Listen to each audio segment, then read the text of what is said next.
Ibni Aus radhiyallahu anhu anin Nabi sallallahu alaihi wasallam qala al-qayyisu man dana nafsahu wa amila lima ba'dal maut wal ajizu man atba'a nafsahu hawaha wa tamanna 'ala Allah rawahu at-Tirmidzi wa qala haditsun hasan. Qalat Tirmidzi wa ghairuhu minal ulama ma'na dana nafsahu ay hasabaha. Hadis yang ketujuh ini merupakan masih dalam rentetan bab muraqabah. Artinya muraqabah, pengawasan Tuhan terhadap gerak-gerik hati kita.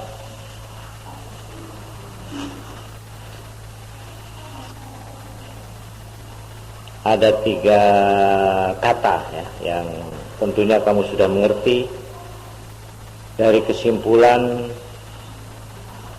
yang lalu, yaitu 1. Musyahadah, 2. Muraqabah, 3. Muhasabah. Musyahadah artinya kita melihat Tuhan. Muraqabah, Tuhan melihat kita, Tuhan mengawasi kita.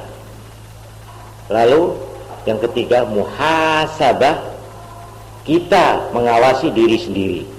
Itu muhasabah.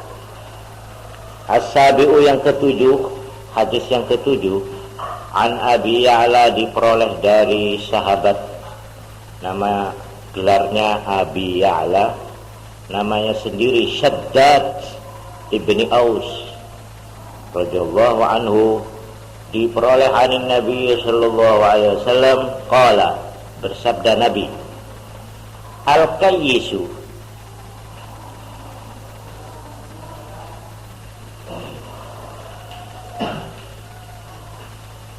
yang dinamakan orang cerdik, al-qayyisu, yang dinamakan orang cerdik, man dana nafsahu, yaitu orang dana nafsahu, yang mengontrol dirinya sendiri,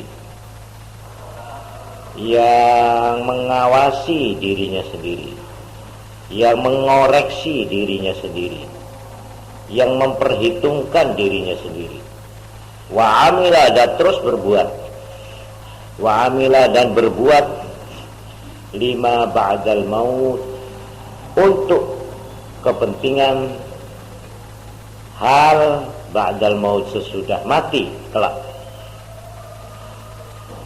Orang yang cerdik ialah orang yang selalu memperhitungkan dirinya dan mempunyai pandangan yang jauh, mempunyai penglihatan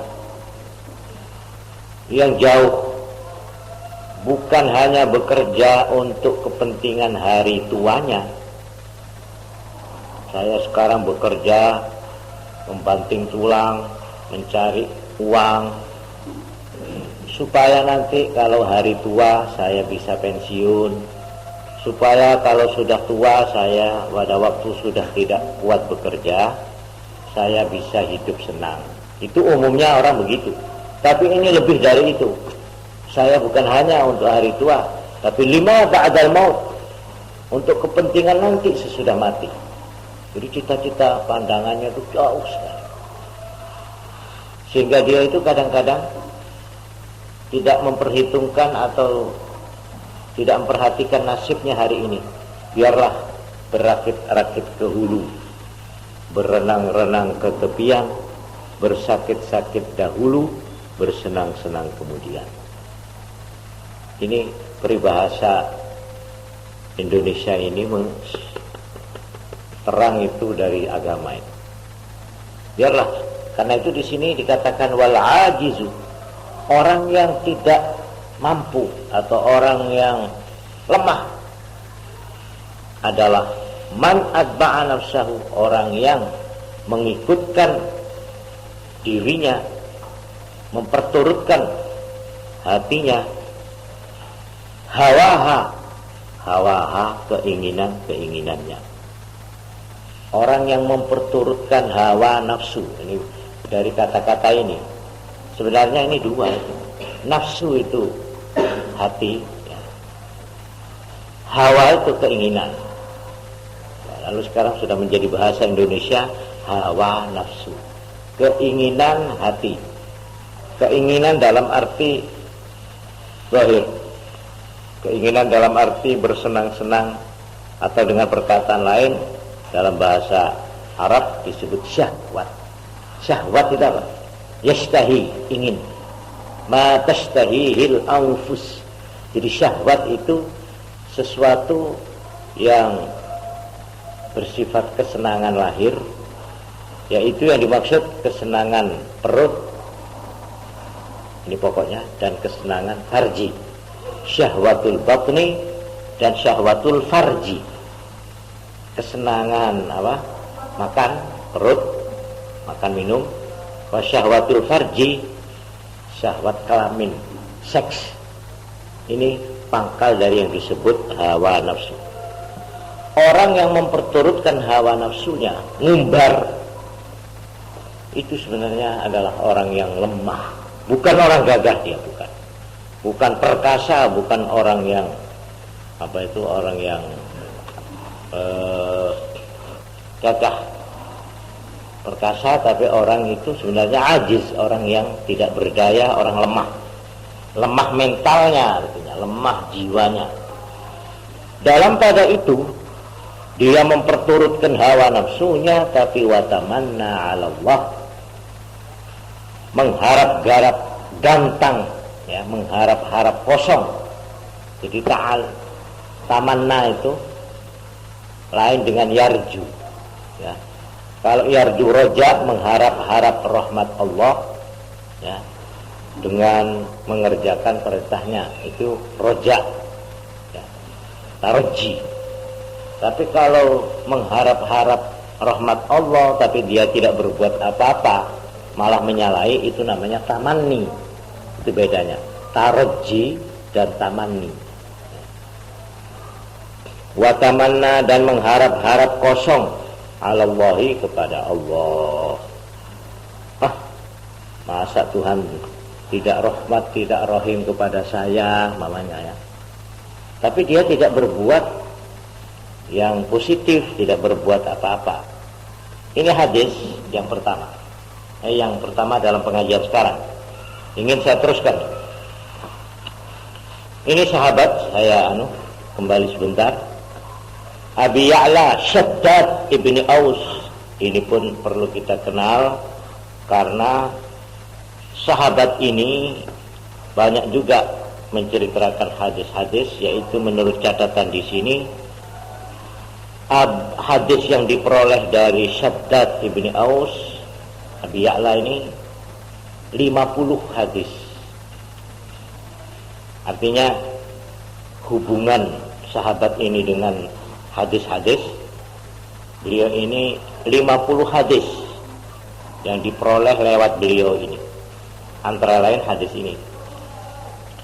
At-taminu, yang ke-8, an Abi Hurairah, diperoleh dari sahabat Abu Hurairah radhiyallahu anhu. Qala, bersabda beliau, qala Rasulullah sallallahu alaihi wasallam, bersabda Rasulullah.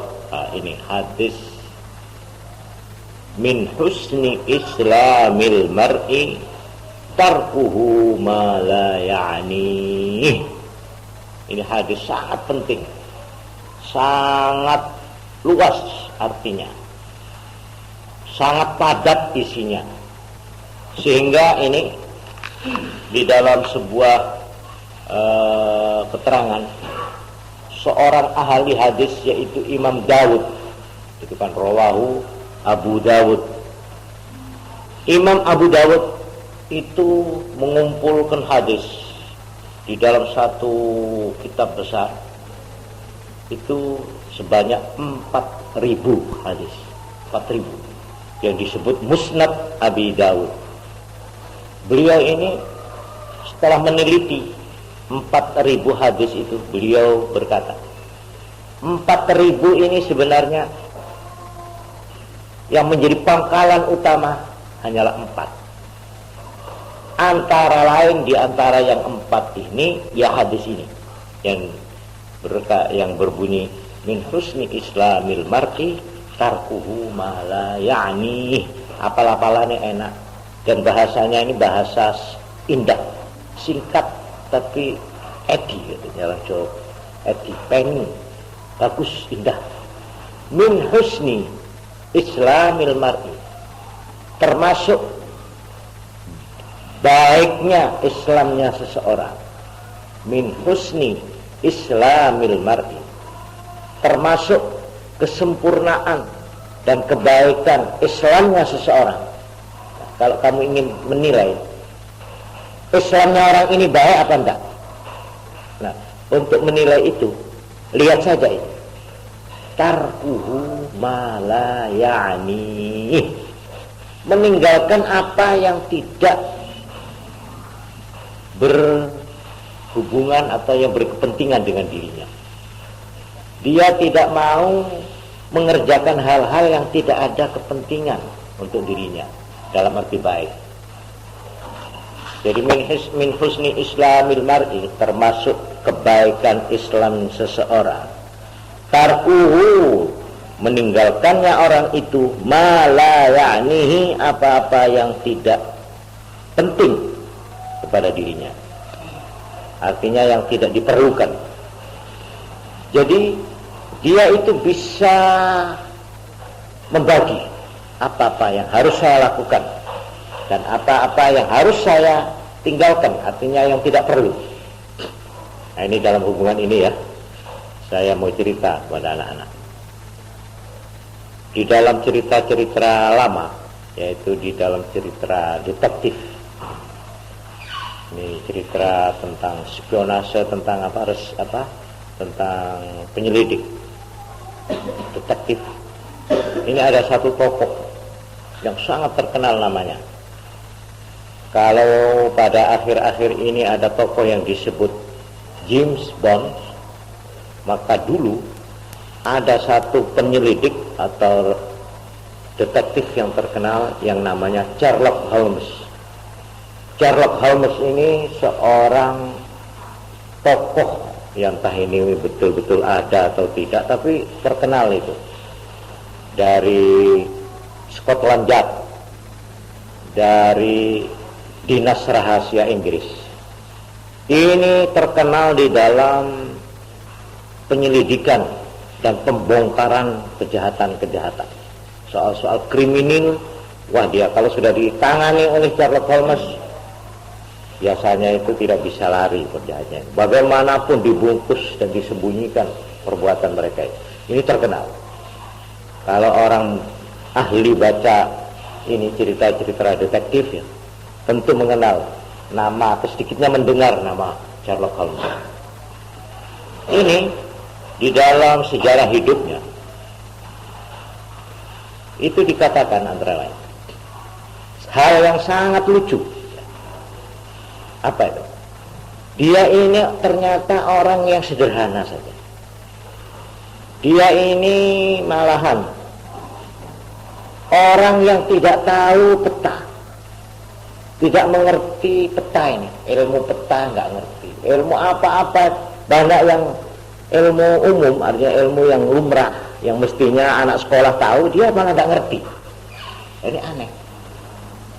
Tapi dia kalau mengenai soal undang-undang, peraturan-peraturan ini negara yang mengenai kejahatan atau hukuman, wah paling ngeses dia. Dia itu yang paling ahli, yaitu di dalam soal bekas ini, bekas jejak, bekas tangan. Dan dia ini orang yang terkenal kalau ada kejadian pembunuhan namanya di sini. Dia itu masuk lihat, kita selalu gini, keluar dia sudah tahu bagaimana jalannya kejadian tadi. Lewat jendela, terus digasak, terus lari ke sana. Kok bisa cepat dia mengambil kesimpulan? Dia lihat letak barang. Seperti umpamanya ada kaca jendela pecah. Itu pecahannya di mana? Kalau pecahannya itu di dalam berarti ada dari luar. Tapi kalau pecahnya itu di luar, tentunya mukulnya dari dalam. Lalu, semacam begini teliti. Nah ini di situ terserak. Apalagi kalau ada orang terbunuh di situ, dia apa? Diam saja begini. Lihat katanya, oh ini tadi digasak begini, terus dia melawan. Buktinya kalau melawan itu meja miring, namanya ya. Caranya begitu, tidak usah. Hasil kalau Sherlock Holmes ini ditaruh di pondok, ngebongkar semua peristiwa-peristiwa di sini. Ya, nah, ini saya sebenarnya mengharap ada Sherlock Holmes di sini, yang teliti. Ini tadi, jadi mestinya begini, kalau ada kejadian kecurian, itu nggak lekas, jangan masuk. Sebab bekasnya ini penting, masuk. Ini koper letaknya begini. Ini baju begini, padahal uang itu ditaruh di sini. Ini bagaimana caranya ini? Kemungkinannya itu cepat sekali. Oh ini tadi begini. Ini anaknya kesusu. Buktinya ini, coba lihat ini. Loh. Jadi ini pengamatan begini ini diperlukan. Ini Sherlock Holmes terkenal, paling terkenal. Sampai bekas yang kecil-kecil itu diperhatikan. Nah inilah guru dari detektif seluruh dunia sekarang ini. Cara-cara yang dia lakukan, memperhatikan letak-letak apa itu, sampai sidik jari yang bekas ini, tanda-tanda jari. Ini waktu ditanya, sampean itu kepadanya kok luar biasa, itu bagaimana? Apa jawabnya dia? Ini yang menarik saya. Saya tidak mau memperhatikan soal lain. Soal ada gunung meletus, ada perubahan presiden, ada kejadian ini, semua saya tidak perhatikan. Ada soal ilmu-ilmu apapun saya tidak mau baca, kecuali apa yang ada hubungannya dengan pekerjaan saya. Ini yang menarik perhatian saya. Jadi saya hanya mempelajari secara tekun hal-hal yang langsung ada hubungannya dengan pekerjaan saya atau dengan bakat saya. Yang lain itu nyelak itu. Artinya menambah beban, toh tidak ada hubungannya dengan pekerjaan saya. Nah, ini sebaliknya dari orang ahli pidato. Ahli pidato itu ya, ahli mubaligh, itu kebanyakan loh, bukan semua ini. Itu biasanya ilmunya itu seolah-olah mengerti semua. Mengenai ilmu dukun, ilmu klenik, ilmu agama, apa saja. Terus ilmu alam, segala ilmu seolah-olah dia tahu, tapi sebenarnya rahasianya itu dia cuma tahu sedikit-sedikit. Akhirnya dia orang kepalang tangguh. Kalau ditaruh di satu tempat nggak bisa berbuat apa-apa. Tapi kalau maaf nih, kalau disuruh ngoceh, kalau pintar dia. Bahan cerita cukup dia. Mengenai wanita bisa dia cerita. Mengenai biskup bisa cerita. Mengenai umpamanya ini cerita-cerita tentang ibadat bisa, tapi ya cuma sedikit-sedikit gitu. Saudara-saudara, ini kita begini harus seperti lebar pengetahuannya itu. Apa saja bidang ekonomi tapi kalau dimasuki dia itu kosong. Umumnya cuma sedikit-sedikit. Nah ini hadis mengajarkan kepada kita satu pegangan yang penting. Coba. Termasuk kebaikan Islam seseorang, dia tidak mau mengerjakan hal-hal yang tidak ada hubungan dengan dirinya. Ini. Tapi dalam arti agama ini, min husni islamil mar'i tarkuhu ma la ya'lam. Ini berarti spesialisasi, berarti ketekunan khusus. Kalau saya itu memang seorang dokter, saya hanya akan menghabiskan waktu saya untuk menambah ilmu-ilmu apapun yang ada hubungannya dengan penyakit. Saya tidak akan membicarakan undang-undang, peraturan-peraturan sebagai orang politik, enggak mau. Waktu saya habis untuk itu, hasilnya tidak ada hubungannya dengan pekerjaan saya. Karena itu ya umumnya dokter itu bodoh mengenai politik. Karena dia habiskan perhatiannya itu hanya memperdalam ilmu yang ada hubungannya dengan penyakit. Seorang pertanian juga begitu. Dia itu menekunkan dirinya, menambah pengetahuannya dalam hal-hal yang ada hubungannya dengan tanah, dengan tumbuh-tumbuhan. Itu habiskan di situ. Dan dia betul-betul disebut akhirnya expert, artinya ahli dalam bidang itu. Nah, biasanya orang itu kalau ahli di bidang itu, biasanya di bidang lain dia tidak ahli. Nah, ini sekarang kamu tinggal pilih. Saya ini sok tahu, ada sok tahu. Semua tahu. Ada orang bicara soal padi, dia bisa. Soal perkutut, manuk, wah dia bisa. Soal aduan sapi, dia bisa ngomong nyambung. Walhasil cakap dah. Tapi dia itu tidak punya kerja tertentu, tidak punya keahlian. Apa kerjanya kamu? Tukang cukur? Bukan. Nah, pola anak tokang? Bukan. Barangkali pegawai? Bukan. Walhasil semua pekerjaan tidak bisa dia itu. Karena dia itu cuma ya itu, ingat apa tawon itu nggak bersitu, nggak bersini. Ketek semua, akhirnya jadi ini akhirnya menjadi makelar. Tapi makelar omong, ada omong gini dia, wah gini, paling ngecek gitu.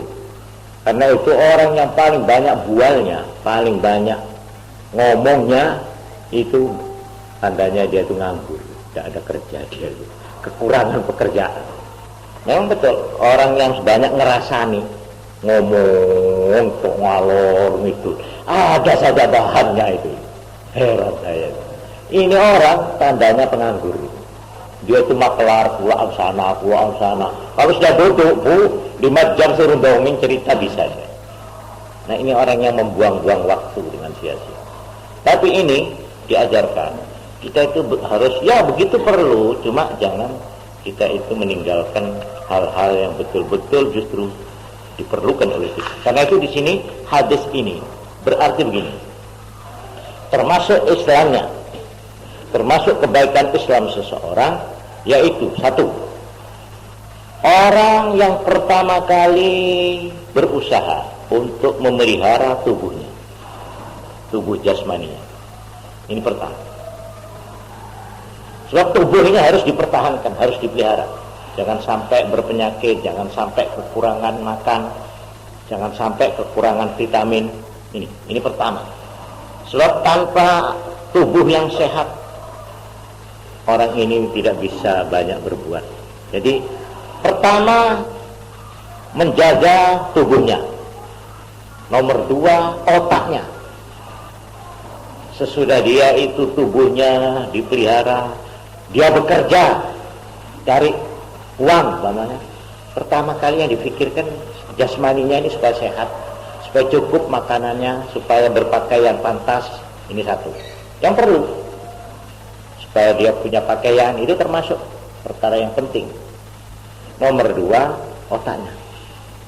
Otaknya ini diisi ya, dengan mencari ilmu dan sebagainya. Lalu yang ketiga, nah ini hadis yang tadi, al-kayyisu man dana nafsahu lima ba'dal maut.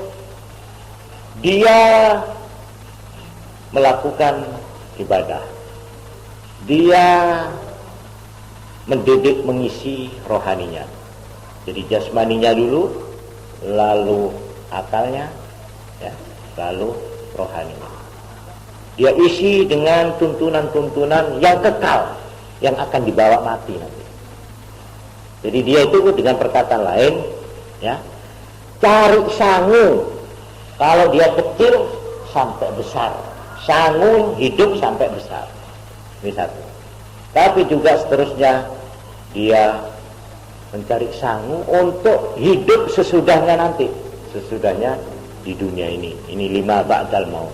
Orang yang mempunyai begitu itu katanya Nabi, wal kayyis, itu orang cerdik. Kayyis itu orang yang cerdik, al-kayyis.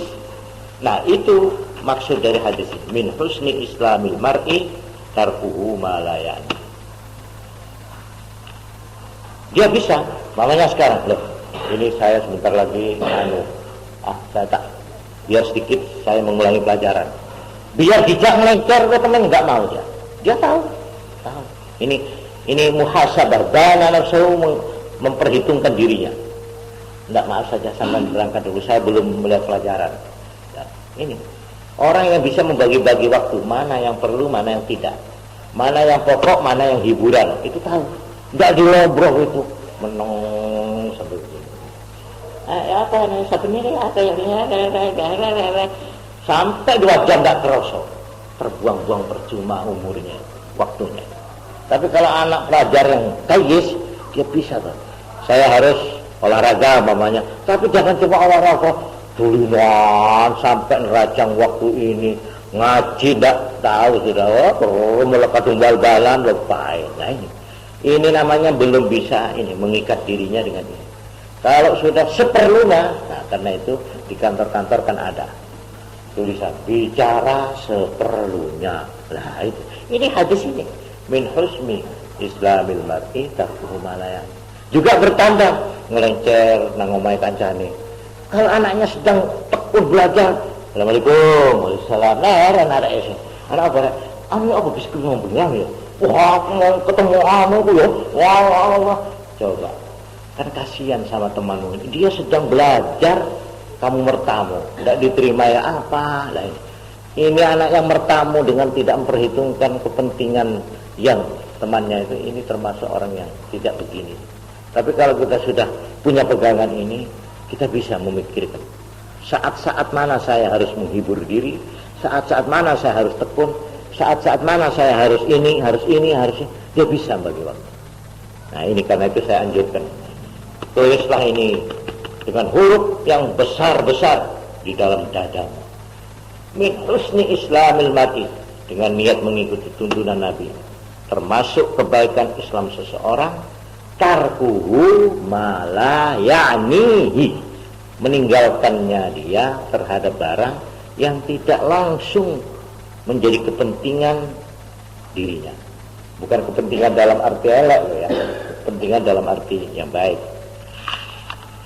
Nah ini haditsun hasanun rawahu Tirmidzi wa ghairuh, wallahu a'lam bissawab. Al-Fatihah. Alhamdulillah. Allahumma shalli ala Muhammad.